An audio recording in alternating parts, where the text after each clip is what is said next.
Welcome to Introduction of Learn Network Attacks and Security from Amit Huda. You will come to know that how to hack any Wi-Fi password and how to get other credentials by using different methods. Suppose if you gain the knowledge about network security, if you are going to work in any big company in network security section, that company having the clients, they will send their work to you for security checking purposes. There you can perform different security methods to check their security level.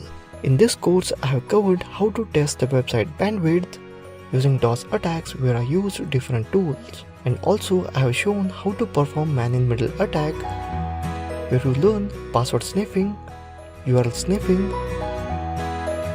image sniffing, DNS spoofing, and so on. And also I have covered Wi-Fi attacks where you can learn how to crack password of Wi-Fi by using different tools, and how to perform deauthentication attacks on Wi-Fi where you will learn how to remove one or many devices from the Wi-Fi network, and many more other techniques. So for what you are waiting for, enroll now.